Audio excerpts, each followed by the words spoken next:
Olá pessoal, voltamos com mais uma aula de geometria analítica, dessa vez para falar sobre a equação geral da reta, tá bom? Bom, vamos à figura. Observem que aqui eu já coloquei dois pontos no plano cartesiano, né? Dois pontos fixos, o ponto A e o ponto B, né? O ponto A tem coordenadas x1, y1, ponto B tem coordenadas x2, y2, aqui. E também coloquei um ponto P, um ponto genérico, tá? Ele está em uma posição qualquer, então esse ponto P tem coordenadas arbitrárias x e y, tá? Então, coordenadas quaisquer x e y. Esse ponto P poderia estar em qualquer lugar. Até mesmo os pontos A e B. Eu coloquei aqui no primeiro quadrante sem perda de generalidade, mas podia estar em qualquer lugar, tá bom?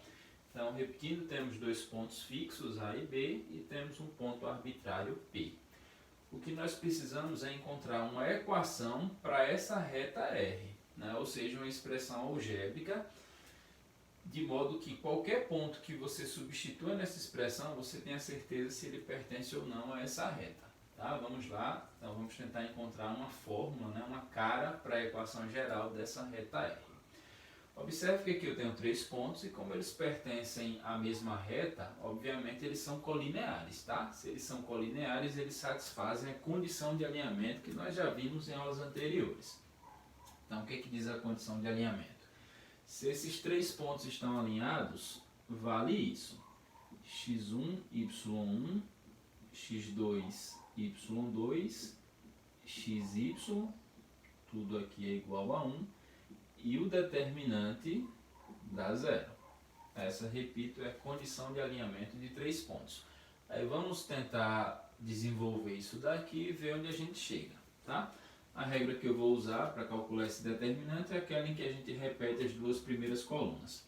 Então, teremos x1, y1, 1, x2, y2, 1, xy1, repetindo as duas primeiras colunas, nós temos x1, x2, x, y1, y2, y, igual a zero.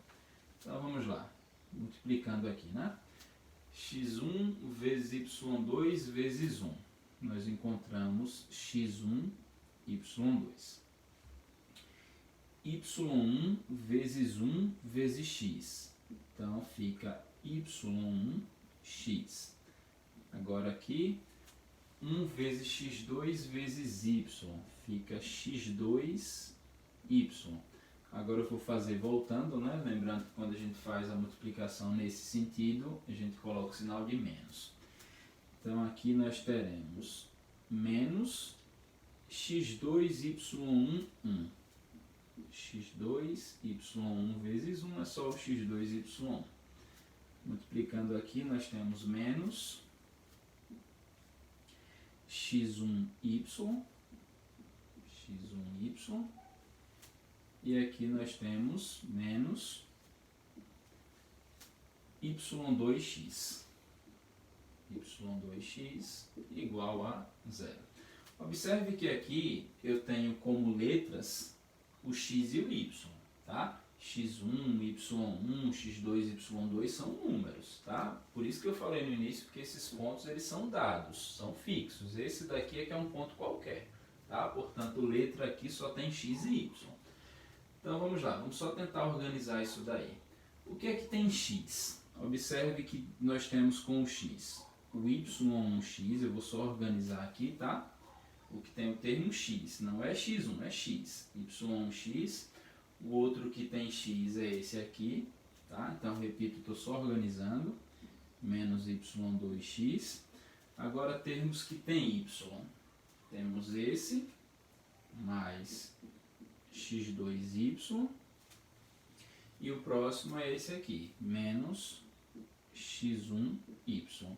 E agora eu vou agrupar aqui os termos que não tem nem x nem y, que só tem os valores dados, que é o x1y2, e também o x2y1 menos x2y1 igual a zero. E aí eu vou deixar no formato da equação geral. Observe que esses dois termos têm um x, então eu vou colocá-lo em evidência. Nós vamos ter y1 menos y2, que multiplica o x. Repito, eu coloquei o x em evidência. Aqui eu vou colocar o y em evidência, então vai ficar x2 menos x1y.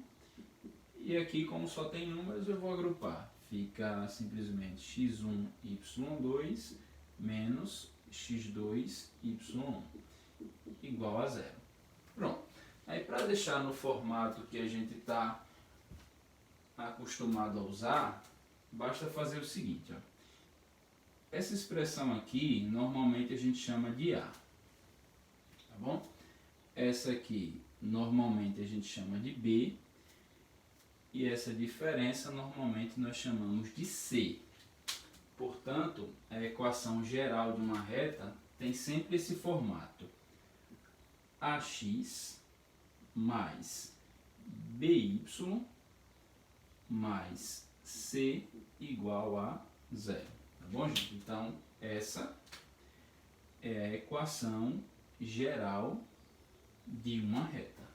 Tá? Ela tem sempre esse formato, sendo que A, B e C são números reais, com a restrição de que A e B eles não podem ser iguais a zero simultaneamente. Tá? Eventualmente, qualquer um dos dois pode ser zero, contanto que o outro não seja.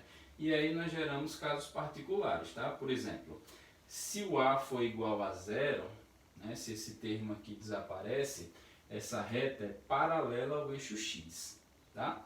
Se esse termo aqui desaparece, ou seja, se o B for igual a zero, essa reta é paralela ao eixo y, ela é vertical. E se o C for igual a zero, ela é oblíqua, mas obrigatoriamente vai passar pela origem. Tá? Na próxima aula, no próximo vídeo, melhor dizendo, eu vou trazer exemplos de como calcular a equação geral de uma reta dados dois pontos usando essa mesma estratégia aqui. Tá bom? Até lá!